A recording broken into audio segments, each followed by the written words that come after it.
मैं जनार्दन तिवारी, प्रवक्ता हिंदी, राजकीय इंटर कॉलेज पेटसाल, जिला अल्मोड़ा। आज कक्षा 12 के विद्यार्थी आरोह भाग 2 में पाठ 3 गद्य काले मेघा पानी दे धर्मवीर भारती द्वारा रचित संस्मरण है। तो पाठ का सार आप ध्यान से देखें। काले मेघा पानी दे नामक पाठ गद्य की संस्मरण विधा की रचना के अंतर्गत आता है। इसके रचयिता धर्मवीर भारती हैं।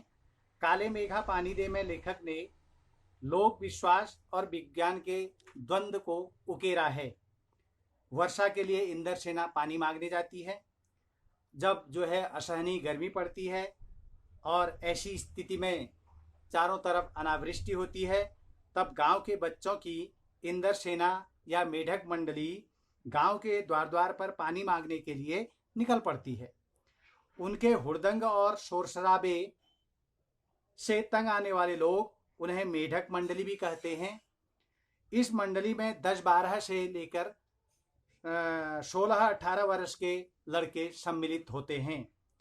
सांवला नंगा बदन, सिर्फ एक जांघिया और कभी कभी मात्र एक लंगोटी पहने हुए ये नंग धड़ंग बच्चे होते हैं। ये सभी लड़के एक जगह पर एकत्र होकर जयकारा लगाते हैं, बोल गंगा मैया की जय। उनकी जयकारा सुनते ही लोग सावधान हो जाते हैं। स्त्रियां और लड़कियां छज्जे पर आकर उन्हें झांकने लगती हैं, तो वे बच्चे एक साथ मिलकर समवेत स्वर में पानी मांगते हुए कहते हैं, काले मेघा पानी दे, गगरी फूटी बैल पियासा, पानी दे गुड़धानी दे, काले मेघा पानी दे। तो जो पानी लोग घरों में इकट्ठा किए रहते हैं, किस तरह से उसकी बर्बादी करते हैं। ये लड़के गाते गाते किसी भी मकान के सामने रुक जाते हैं और कहते हैं, पानी दे मैया, इंद्र सेना आई है।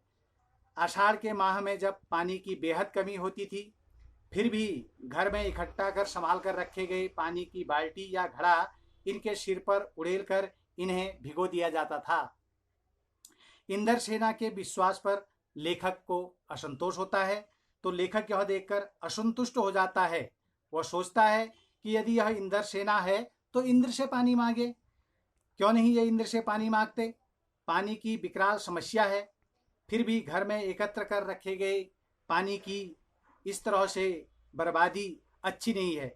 मोहल्ले भर में पानी मांगकर और उसे रास्ते में बिखेरना, पानी को व्यर्थ गवा देना है। इनको पानी देने वाली महिलाएं अंधविश्वासी हैं। इंद्र सेना पर जीजी का विश्वास। लेखक में बाल्यावस्था से ही आर्य समाजी संस्कार रहे हैं। वह इस प्रकार के अंधविश्वासों का विरोध करता रहा है। उन्हीं दिनों एक कुमार सभा की स्थापना की गई और लेखक को उसका उपमंत्री मनोनीत कर दिया गया। लेखक में समाज सुधार का जोश अधिक ही था, परंतु उसके समक्ष एक कठिनाई थी। लेखक को बचपन में जिससे सबसे अधिक प्यार मिला वे थी उनकी जीजी। उनके प्राण लेखक में ही बसते थे। उनका कोई भी पूजा विधान, त्योहार, अनुष्ठान लेखक के बिना पूर्ण नहीं होता था। जीजी के सम्मान में लेखक को बहुत से काम करने पड़ते थे, लेकिन इंद्र सेना के लड़कों पर पानी उड़ेलने के लिए लेखक ने स्पष्ट मना कर दिया। जीजी पानी की बाल्टी भर लाई थी। जीजी ने लेखक को मनाने के लिए लड्डू मठरी भी खाने के लिए दी, परंतु लेखक मुंह फुलाए रहा। इस पर जीजी ने लेखक को समझाया, तू इसे पानी की बर्बादी मानता है, पर ऐसी बात नहीं है।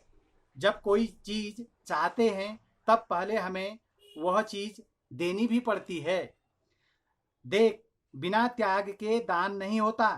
त्याग वह होता है कि जो चीज तुम्हारे पास भी कम है, जिसकी तुमको भी जरूरत है, तो अपनी जरूरत को पीछे रखकर दूसरे के कल्याण के लिए दोगे तो त्याग होगा, उसी का फल मिलता है।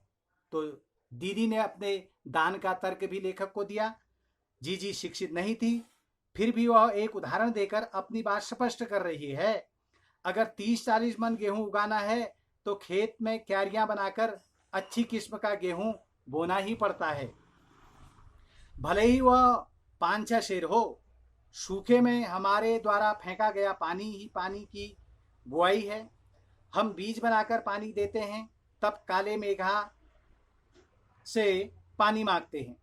पहले खुद दो तो देवता तुम्हें 4 गुना 8 गुना करके लौटाएंगे। यथा प्रजा तथा राजा, यही तो गांधी जी महाराज कहते थे। जीजी का एक लड़का राष्ट्रीय आंदोलन में पुलिस की लाठी खा चुका था। तब से जीजी गांधी जी महाराज की बात अक्सर करने लगी। भ्रष्टाचार से त्रस्त लेखक। 50 वर्ष व्यतीत हो जाने के पश्चात भी लेखक के मन में ये घटनाएं यथावत दर्ज हैं। लेखक विचार करता है कि राजनीतिक स्वतंत्रता तो प्राप्त हुई, किंतु हमें संस्कारों की समझ अभी भी नहीं है। अपना स्वार्थ एकमात्र लक्ष्य रह गया है।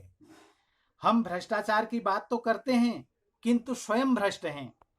सरकारी योजनाओं का लाभ आम लोगों तक नहीं पहुंच पाता। इस स्थिति को बदलने की आवश्यकता है। एक उदाहरण स्वरूप आपको गद्य बताता हूं और आपने उसी तरह अगले गद्य से प्रश्नों को छांट करके उत्तर लिखने हैं। उछलते कूदते एक दूसरे को धकियाते ये लोग गली में किसी दुमहले मकान के सामने रुक जाते। पानी दे मैया, इंद्र सेना आई है। और जिन घरों में आखिरी जेठ या शुरू आषाढ़ के उन सूखे दिनों में पानी की कमी भी होती थी, जिन घरों के कुएं भी सूखे होते थे, उन घरों से भी सहेज कर रखे हुए पानी में से बाल्टी या घड़े भर भर कर इन बच्चों को सर से पैर तक लथपथ हो जाते थे। हाथ, पांव, मुंह, पेट सब पर गंदा कीचड़ मलकर फिर हांक लगाते, बोल गंगा मैया की जय, और फिर मंडली बांधकर उछलते कूदते अगले घर की ओर चल पड़ते। बादलों को टेरते, काले मेघा पानी दे। वे सचमुच ऐसे दिन होते जब गली मोहल्ला, गांव, शहर, हर जगह लोग गर्मी में भुन भुन कर त्राहिमाम कर रहे होते। जेठ के 10 तपा बीत कर आषाढ़ का पहला पखवाड़ा भी बीत चुका होता, पर क्षितिज पर कहीं भी बादल की रेख नहीं दिखती। कुएं सूखने लगते। नलों में एक तो बहुत कम पानी आता, और आता भी तो आधी रात को भी मानो खौलता हुआ पानी हो। तो मैं अब आपको 5 प्रश्न बताता हूं और इनके उत्तर आपने इसी तरह से अगले गद्यांश के लिखने हैं। यह गद्यांश किस पाठ से लिया गया है, इसके लेखक कौन है? तो इसका उत्तर हो जाएगा, यह गद्यांश काले मेघा पानी दे नामक पाठ से लिया गया है और इसके रचयिता धर्मवीर भारती हैं। दूसरा प्रश्न, इंद्र सेना क्या थी, यह क्या करती थी? तो इसका उत्तर हो जाएगा, गांव में 10-15 वर्ष की आयु के लड़कों की एक मंडली जो इंद्र सेना कहलाती थी, वर्षा के अनुष्ठान के लिए द्वार द्वार पर पानी मांगने निकलती थी। ये लड़के एक दूसरे को धकियाते, उछलते कूदते, गली में घूमकर मकानों के समक्ष रुककर पानी मांगते थे। अगला प्रश्न देखिए, तीसरा, इंद्र सेना दुमहले मकानों के सामने ही क्यों रुकती थी? तो इसका उत्तर हो जाएगा, इंद्र सेना किसी दुमहले मकान के सामने रुककर ही पानी मांगती थी, क्योंकि पानी देने वाले को पानी उनके सिर पर डालना होता था। भूतल से सिर पर पानी डालना संभव नहीं था। चौथा प्रश्न देखिए, खेतों की दशा क्या होती थी? तो इसका उत्तर हो जाएगा, उन दिनों खेतों की मिट्टी सूखकर सख्त हो जाती थी, फिर पपड़ी पड़कर जमीन फटने लगती थी। लू के मारे लोग गश खाकर गिर पड़ते थे। और पांचवा प्रश्न देखिए, इंद्र सेना पानी मांगने क्यों जाती थी? इसका उत्तर हो जाएगा, इंद्र सेना पानी मांगने इसलिए जाती थी कि लोगों का ऐसा विश्वास था, ऐसा करने से इंद्र देवता प्रसन्न हो जाएंगे और वर्षा करने के बाद धरती की प्यास बुझा देंगे। धन्यवाद।